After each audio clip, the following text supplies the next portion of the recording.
네, 많은 분들이 어떻게 17살이고 아직 어린 나이인데 이렇게 큰 무대, 여태까지 제가 데뷔하고 난 뒤에 큰 무대만 섰잖아요. 근데 어떻게 이렇게 당당할 수가 있냐 그랬는데, 음악에 있어서, 특히 제가 하는 분야 성악 파페라에 있어서는 그런 자신감이 어느 정도 있어야 된다고 생각해요, 아티스트에게는. 근데 그 자부심이 어떤 교만과 자만이 아닌 정말 아티스트의 프라이드, 말 그대로 여러분들께 나가려면 어느 정도 자기 자신감이 있어야 된다고 보거든요. 그래서 그런 자신감을 통해서 여러분들께 더 완성도 높은 노래를 들려드리고 또 저의 그런 모습을 보여드리는 것이 굉장히 저는 좋은 것이라고 생각을 합니다. 그래서 앞으로 그런 자신감을 계속 꾸준히 키워나가고 지켜나갈 것이에요. 예. 모범생은 아니었던 것 같아요. 정확히 말해서 모범생은 아니었었고 제가 생각해도 모범생은 아니었는데 근데 한 가지 정확했던 거는 집, 학교, 집이었던 것 같아요. 꼭 학교 끝나고 뭐 어디를 뭐 소위 말하는 뭐 땡땡이를 친다든지 뭐 그런 건 전혀 없었고요. 그렇다고 뭐 공부를 아주 열심히 했던 것도 아니고 왜냐면 제가 공부 자체에 별로 흥미가 없었기 때문에 그냥 수업 시간에 앉아서 딴 생각한다거나 근데 한 가지 또 확실한 것은 굉장히 성악에 있어서는 남들보다 욕심이 많았고 굉장히 성악을 좋아했기 때문에 또 제가 좋아해서 시작했던 거기 때문에 음악 수업에 있어서만큼은 정말 아주 굉장히 집중해서 들었던 것 같고 굉장히 열심히 했던 것 같아요. 그래서 제가 만약 성악에 관심이 없었다면 그렇게 뭐 친구들과 뭐 학교 끝나고 다른 곳을 간다든지 놀러를 간다든지 그랬겠지만 언제나 제가 집으로 가던 이유 중에 하나는 그리고 집으로 가기 전에 언제나 레코드점을 꼭 한 달에 2번씩은 갔어요. 그래서 레코드점에서 한두 시간 동안 CD를 고른다든지 해서 그런 CD를 듣거나 성악적인 잡지 또는 이런 문서들을 보는 게 저의 입기에 있어 아주 가장 큰 재미였던 것 같고 가장 큰 행복이었던 것 같아요. 파페라로 진로를 일단 바꾸게 된 계기는 저 또한 물론 파페라라는 장르를 관심 있어 하고 좋아했지만은 미국에서의 만난 많은 유명 음악 관계자분들께서 대표적으로 꼽자면 너무나 유명하신 루치아노 파바로티의 매니저 이자벨 울프 또 안드레아 보첼리의 디렉터 토니 루소 같은 이런 유명 음악 관계자분들이 저에게 있어 파페라를 권유하셨고요. 너의 음성에는 파페라가 굉장히 맞고 너가 하는 음악적 표현은 파페라로 만약 표현한다면 정말 무한한 표현을 해낼 수 있을 것이다. 월드스타로서의 그런 자질이 보인다라는 말씀들을 해주셨어요. 근데 저 또한 처음에는 그냥 기분 좋고 흘려들었었는데 어느 날 문득 그런 생각이 들었고 저 또한 파페라 아티스트가 되어야겠다는 결심을 했죠. 그래서 파페라로 하게 됐습니다. 이제는 뭐 파페라에 대해서 너무 잘 아시고 사랑해 주셔서 제가 뭐 더 이상 말할 게 없는데 그래도 일단 설명드리자면 파페라는 말 그대로 파 플러스 오페라예요. 그래서 클래식의 부류이고 크로스오버의 일종인데 말 그대로 팝을 오페라처럼 부른다든지 또는 오페라적인 곡을 팝적인 느낌을 가미해서 부르는 것을 일컫는 말이죠. 이제 지금 1997년도 워싱턴 포스트지에서 사용이 되면서 많은 분들에게 불려지고 또 널리 알려진 장르이죠. 그래서 지금 전 세계적으로 많은 사랑을 받고 있습니다. 제가 생각하는 파페라의 매력은요, 뭐라고 그럴까, 클래식의 고전적이면서도 우아한 면을 갖추고 있으면서도 또 이제 그 안에 내포하고 있는 거는 굉장히 팝적인 대중적인 느낌을 갖고 있어요. 그래서 클래식의 우아함과 전통성과 또는 이제 현대 감각에 맞춘 그런 음악적 표현이 가미돼서 굉장히 듣기 좋은 음악, 또 듣기 편한 음악, 언제든지 편하게 들을 수 있고 감상할 수 있는 그런 장르인 것 같습니다. 그래서 많은 사랑을 받는 것 같아요. 요새 정말 파페라 많은 분들이 사랑해 주시고 특히 우리나라 여러분들도 너무 사랑해 주시는데요. 예, 정말 감사드리고요.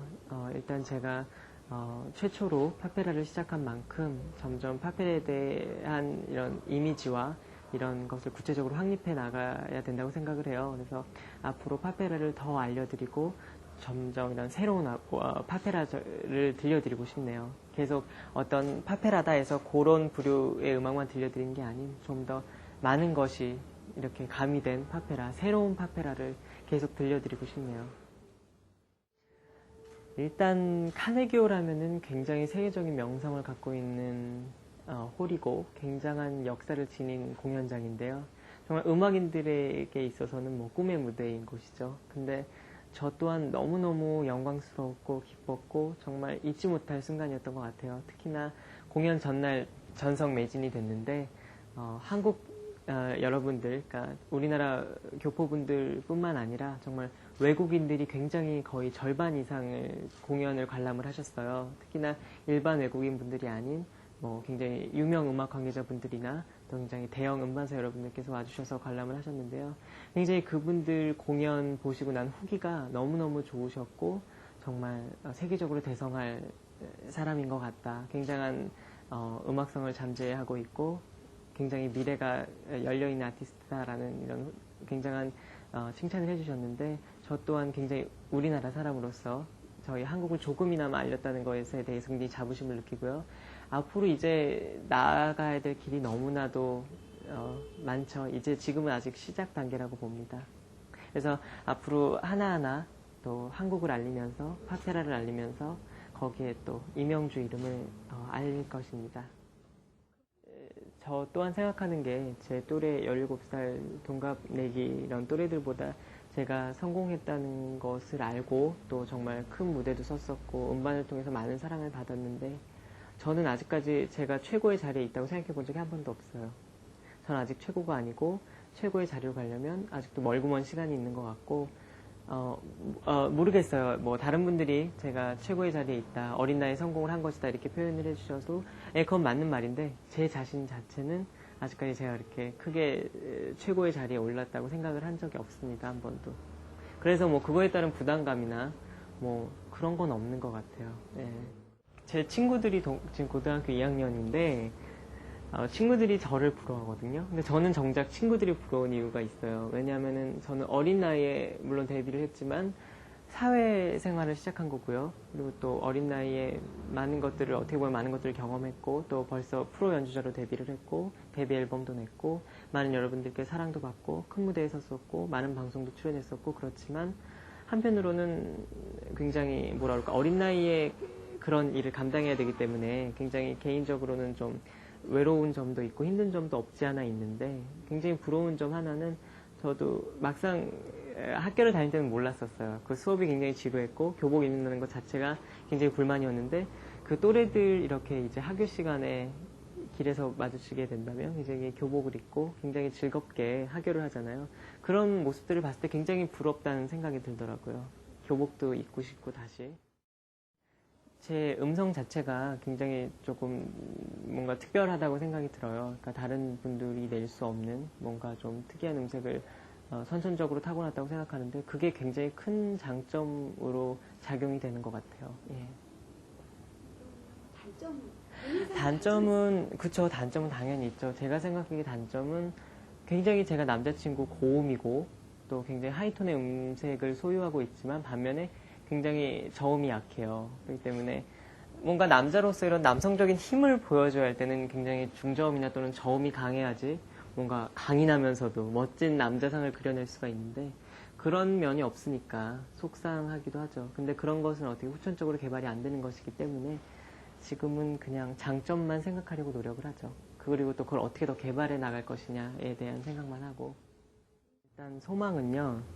예전에만 해도요, 굉장히 거창한 게 꿈이었어요. 뭐, 월드스타, 뭐, 세계적인 파페라 싱어, 뭐, 이런 게 꿈이었는데, 어느 순간부터 그 꿈이 바뀌었어요. 그러니까, 그런 꿈보다는 뭔가, 정말 제 노래를 듣고 한 분이라도 정말 진심으로 감동을 하신다든지, 또는 제 노래를 통해서 감명을 받으시고, 정말 용기를 얻는다든지, 그런 분들이 정말 한 분이라도 계시다면, 그것이 성공이라고 봐요, 저는. 음악가들에게 있어.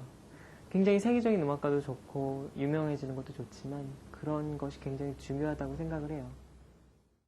2집 앨범 이번 실버레인은 어떻게 선곡이 됐냐면요. 정말 셀리가든 앨범처럼 제가 100% 선곡을 참여했고 제가 선곡을 했는데요. 뭐라 그럴까 제가 셀리가든을 내고 이제 음반 활동을 하면서 많은 공연을 가졌었는데 그 공연 때마다 셀리가든에 수록된 노래만 부르는 것이 아니라 정말 말 그대로 한국 가곡도 불렀었고 또 여러 오페라 아리아도 불렀었는데 그때 굉장히 여러분들의 뜨거운 사랑과 성원을 받았던 노래들을 수록을 했고요. 또 나머지 노래들은 굉장히 제가 그동안 애착이 갔던 노래들 또는 제가 정말 한번 불러보고 싶다라는 노래들도 수록을 했고 또 제 주위에 있는 그동안 저를 봐오셨던 스태프분들이 권했던 노래들도 수록을 했습니다. 그리고 제가 주로 이런 카네기홀이나 제 공연도 제가 직접 선곡을 하는데 그럴 때마다 생각을 참 많이 해요. 카네기홀은 카네기홀 무대를 생각하고 연상을 하고 그의 분위기를 생각해서 맞춰서 선곡을 하고 또 다른 공연들도 그 공연장 또는 그 공연에 어떤 사람들이 올 것이다, 어떤 분들이 올 것이다, 아마 그날의 분위기는 어떨 것이다 라는 생각을 해서 이제 공연 선곡을 합니다. 1집 앨범은 일단 1집 앨범 이름이 셀리가든인데요. 셀리가든 앨범을 준비할 때는 굉장히 어떤 이런 아티스트의 색깔보다는, 그러니까 저의 색깔보다는 뭔가 대중적인 것을 지향했고 또 그게 목표였기 때문에 굉장히 대중 여러분들을 위한 앨범을 만들려고 생각을 했었어요. 그렇기 때문에 굉장히 대중적인 색깔을 입혀진 앨범인데, 이번 앨범도 물론 대중성은 계속 이어가지만 이번엔 저의 욕심, 제 아티스트 개인적인 욕심을 좀 나타내고 싶었기 때문에 제가 지향하는 뭐 오페라 아리아라든지 또 한국 가곡을 집어넣었어요. 그래서 굉장히 레파토리도 동양과 서양을 오가면서 한국 가곡부터 옛날 오페라 아리아까지 정말 말 그대로 스펙타클한 앨범이 된 것 같습니다. 그래서 굉장히 기쁘게 생각해요. 2집 앨범 실버레인은요, 말 그대로 은색비예요. 그래서 뜻풀이 해드리자면 실버는 뭔가 좀 환상적인 뜻을 내포하고 있고요. 레인은 말 그대로 슬픔, 뭐 이런 뜻을 갖고 있는데요. 그 두 단어의 뜻과 이미지를 합쳐서 실버레인, 은색비라고 이름을 짓게 됐습니다.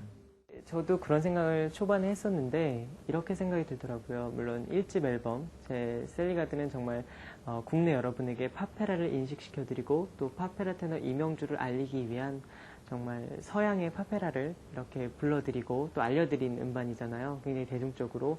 근데 이번 제 2집 실버레인은 뭔가 인터내셔널로, 그러니까 전 세계적으로 앨범이 풀릴 예정인데 저는 그렇게 생각이 들더라고요. 오히려 한국적인 것이 저의 경쟁력이고 세계적인 것이다. 그런 생각이 들기 때문에 더 한국적인 색채를 띠고 그렇게 한국적인 것을 많이 집어넣었습니다.